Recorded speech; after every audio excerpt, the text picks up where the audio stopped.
Hey, Composite Gloves here, and today we're going to be taking a look at the effects we chose to work with, or I chose to work with, the effects I chose.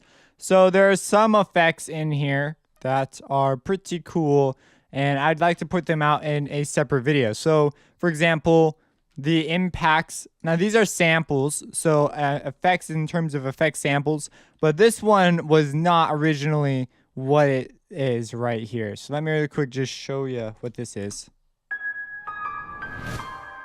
That thing right there, the whoosh.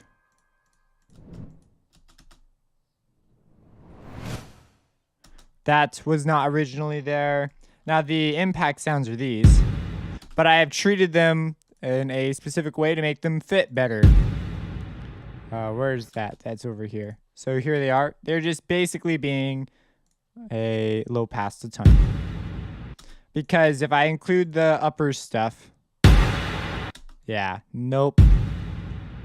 I do not want that. And we'll talk about that in a second, because a lot of people will grab sounds, and if they don't sound amazing from what they're grabbing, then, like, for example, I was grabbing from Cymatics, and they'll go through here and they'll audition a bunch of sounds, but if they don't sound like exactly what they want right away, they don't work with it. And in reality, they could probably get something really cool out of it. Another really cool one that I also consider an effect is this merge between these two pianos here. And I'm going to turn that off.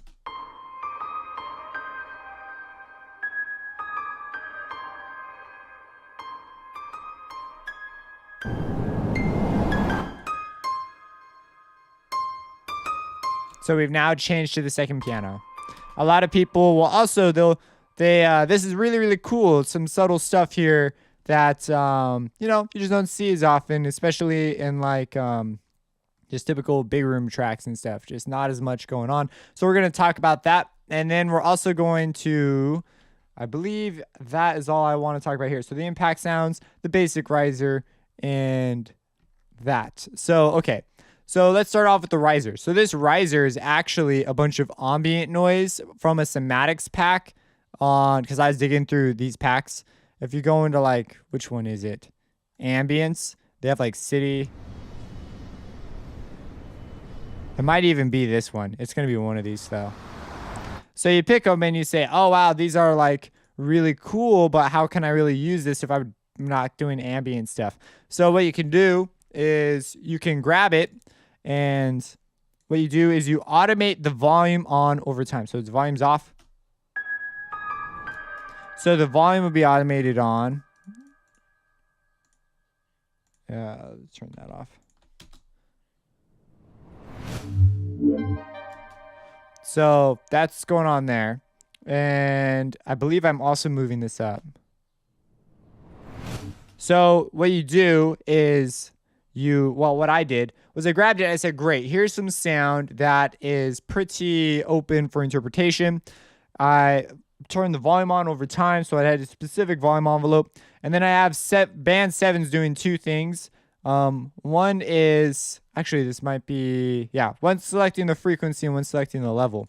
So I took an EQ and I said, I wanted this to turn on over time. Because if that way we would reveal the spectrum, reveal the upper end, so we're getting closer to something, because high frequencies generally indicate the proximity of something. And so you go shoo, and so it sounds like, well, you got closer. And then an impact sound to drive home the fact that we like hit something, but it was like, I'll explain the philosophy behind the low pass on the impact sound in a sec, but it's like you didn't hit it. That was the idea. So it's simply, and so to do this, I generally don't grab this and right click automate or anything. Well, I'll move it down, but you come over here, right? And I want to move the level up over time. And I want to, as the level's moving up, change the frequency. So all you do is you right click this, you automate it, you right click this, you automate it. And then I didn't want the frequency to increase too much because I still wanted it to affect most of the spectrum, because I'm using a shelving filter, right? So it affects everything past wherever that cutoff point is. I'm trying to use words that aren't as technical, I guess. So like wherever this 7 is, this is a cutoff. And so I don't want this to like, you see how it still affects like quite a bit of the upper end, but it moves through a boost. I still wanted that boost to include most of the spectrum. I didn't want it to like rip out a lot of the stuff that would create the high end sound. So that's going on there. I could low pass it too, but because of the nature of what it is I'm doing and the sound right here, it doesn't matter. And I think it even helps having a little bit of miscellaneous frequencies down there in the low end, because then it's like, oh, this isn't normal. Because, stuff is normally so cut and dry. So like, oh, the low end, this doesn't need low end. I'm just going to chop it off. And that happens so much that in nature, that's not how it is at all. So this adds a natural feel to the sound. And it only appears over here when the boost is happening mostly in the high end. So honestly, it's a super subtle effect, I guess you could say. But that's all that's going on. And then now if we wanted to like change the sound, we like move it over. Now you have like 100 risers.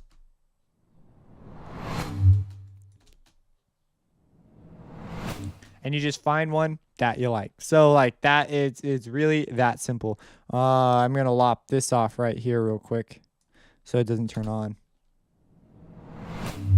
But now you get the idea. So that's the first effect, and that is the exact same thing that's happening over here. So it's just a different spot and the same chunk of audio. Okay, cool. So let's go ahead and look at this thing. So this is the impact bass, right? And we know we have this. We know we have this going on. Or not the impact bass, just the impact. And this one's different.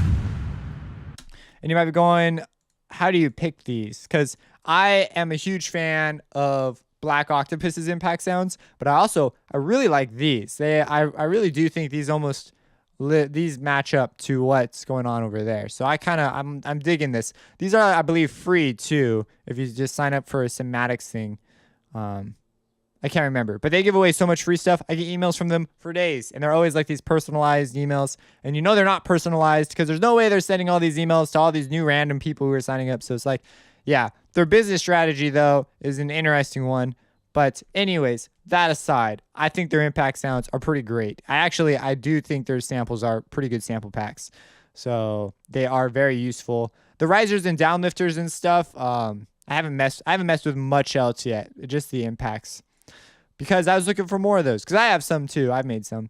So that's what's going on there. And what we did was I wanted it so that because it gets so bright here, I didn't want my impact sound to be super big and cinematic though. I wanted it to be like boo. And to do that, all you got to do is find an impact sound that is big and cinematic, like boosh. And then just take away the shh part of it. Just lop it off. And then I boosted 84 hertz. There was a specific reason I did this. I can't remember why I did this though. There was a reason it was 84, I believe though. So anyways, I looked for a low end spot that really sounded good and melded well, because generally boosting down here isn't the greatest idea, but because this is the intro of a track and this is sort of a teaser, it's okay to go a little bit bigger than you normally would right here. And when we mix it down, we'll bring it back up and it will carry the character change of this boost with it, which is something that I want. So yeah, a lot of people, they just flip out whenever you boost anything, and it's like, it's not a bad thing, but my mixing process is a little, because I'm creating what I'm also mixing, it's different than just mixing. So that's what's going on there. And you just take away the high end. Before it was, yeah, a big thing. And then you remove it. And now it is exactly what I want. So it's like this mysterious thing. And we have our bass rise up right there. That's nice. And I do the same thing to this one. Now, I did a routing thing I'd like to mention.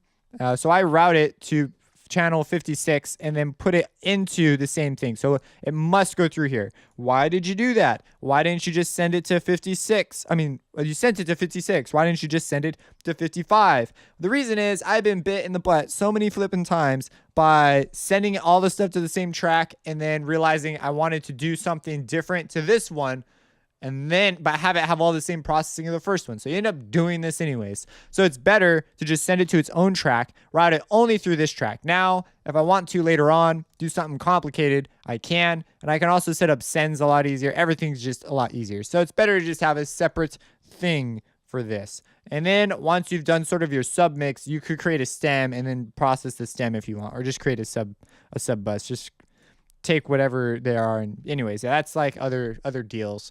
I'm talking about other projects I've worked on at this point. So that's what's going on there. That was the idea. So there you have it. Go ahead and use more impact sounds than maybe you were using before.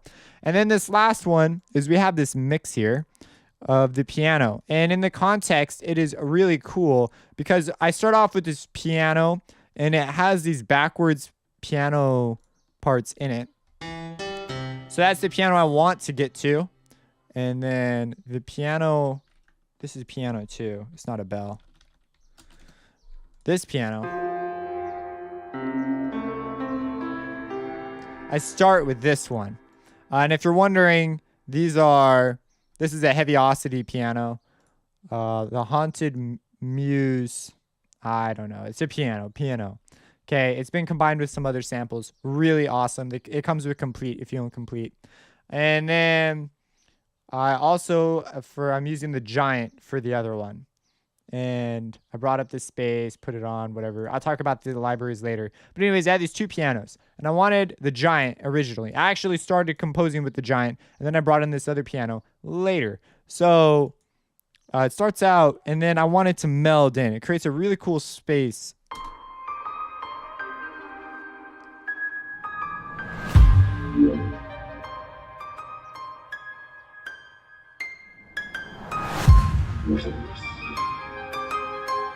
See that? Oh man, I just love that. This moment right here where it's like there's this wash of piano, like this fog around you, and then it just comes out. Like there's a figure that emerges from the fog, and there's this moment of clarity where you're like, oh, this is what that is. And then it continues on. Like oh man, I love that. So what's going on here is really simple, but it's very underused. And I just wanted to mention it as an idea to you. Maybe you could use it in your next track. It's just you get 2 sounds that sound very similar, but have fundamentally different aspects to them. So here's like a piano, right? Here's our like dream piano.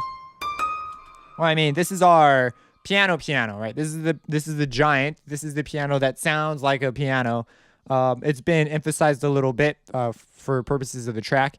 And then this piano is also a piano, but it's been emphasized to be very spatial and back and mysterious.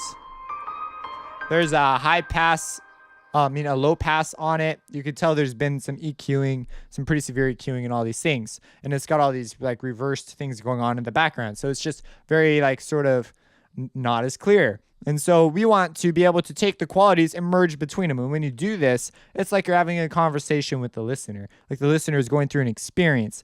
It's better, think about like just a conversation where someone's just talking at you. And the whole time, they never really have a point. You know, you get stuck talking to someone that has no point and they just go and go and go and go and go.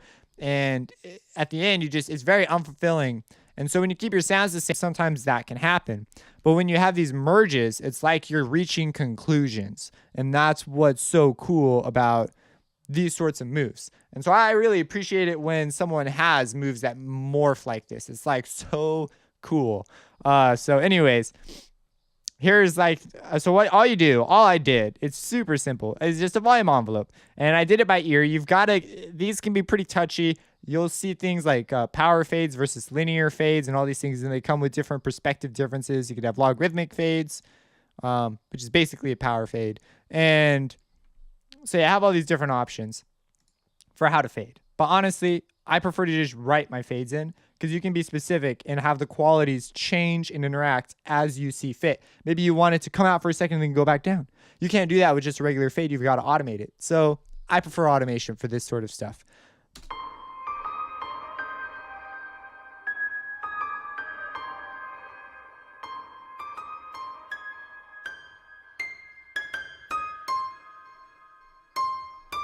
See, we have our transition. The thing also here is when you're doing stuff like this, the reason auto fades don't work very well at all is because one is going to fade out differently than the other. So like this one, the bright piano, the piano, it sounds like the piano is got when you bring it up, it's pretty noticeable how fast it comes up. So I wanted to bring this up a lot slower, where I take out the mellow one more, because this one contains high frequencies. It's going to be a lot touchier when you bring it in. So I sort of try to just smooth it in as smooth as I can here. and then the transition happens. And so I found something that I really liked, and that's what's going on there. And with everything else going on, it just created this really nice atmosphere. And so that's sort of the extent of my effects here. I thought about doing a lot more sort of extensive stuff. You see we have another impact down here, but yeah, that's pretty much it. And I'm just trying to give you ideas you could use in your own tracks. So when you combine it all together, we actually have all of them going off at the same time, which is kind of a neat little loop.